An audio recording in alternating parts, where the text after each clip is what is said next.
In citizen development, enablement and empowerment is key.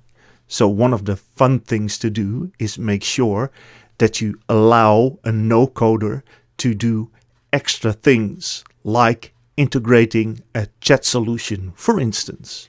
In this case, I'm using Tawk.to. Tawk.to is a free chat solution platform, which is really easy to integrate in, for instance, a website. But how does that work with Betty Blocks? Because there is no component that says, put your Tawk.to chat widget here. Or is there? In the Betty Blocks platform, you can use the standard set, but you can also use other sets from other locations. In this case, I'm using a component set that I'm hosting locally. This component set gives me two extra components: a reset Tawk.to chat and a Tawk.to chat. The Tawk.to chat we put in our home page, the page where you get to when you log in to your Betty app. Preferably within a data container, because you'd like to use the logged in user. First you need to set the options.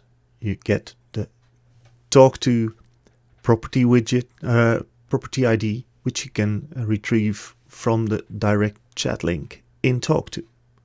You paste it there, and then you also need the widget ID, which comes from the same URL. You paste it there. Then you set the visitor name. If you use a data container, then you can use the web user full name, for instance, if you define that, and the web user email. And then basically you're done and dusted. Apart from the fact that you want to make sure that if you log off, your session is being ended nicely. So that's where the other custom component is for, which you put in the page where you go to when you log out. In this case, the login page. You select the local custom component set and you add the reset chat widget to the page. I always like to have it on the top, which you can do through the component tree. Let me pull it up. Well, that's just me. It doesn't matter really. And then you're done. That's it. The only thing you have to do now is have a test. So we press play. And then we log in. Jan Jansen in this case. And presto, on the right bottom corner, there is the chat solution. So let's try that, because seeing is believing. And let's create a new conversation. Okay, let's say something. And let's see what happens.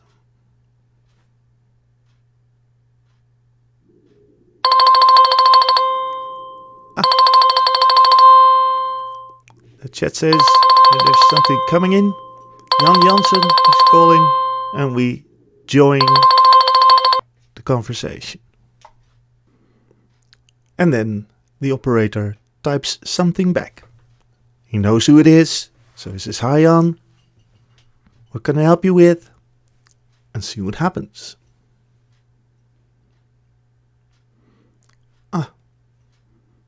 We see that Jan got a message back.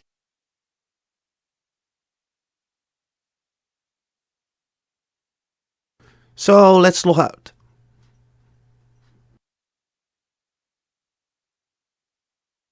We see that the visitor has ended the chat because he logged out, which is nice. And we close the chat here. And what we do is we log in as someone else. Like, for instance, Pete Janssen, why not? There's the chat solution again with the happy holidays look and feel. And we say something like,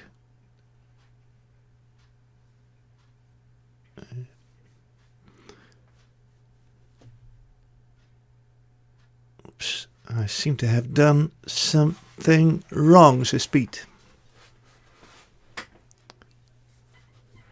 Can you help me? Sure. That's what we're here for. If we get the message. Well, the message is there. Pete Janssen is calling. So, we join the conversation. And as polite as we are, we say something back.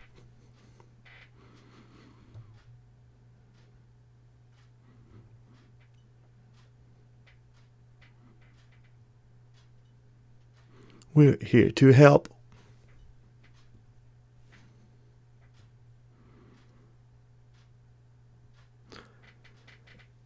And there's again a message on the other side.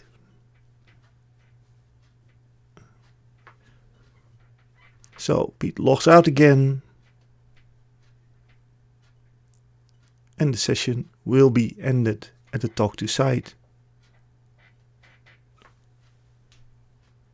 Well, basically, that's your basic integration from Tawk.to in your basic Betty Blocks app.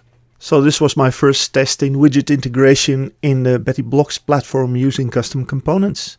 And I found it real fun to do. Thanks for watching. And if you have any questions, just reach out to me on my LinkedIn profile.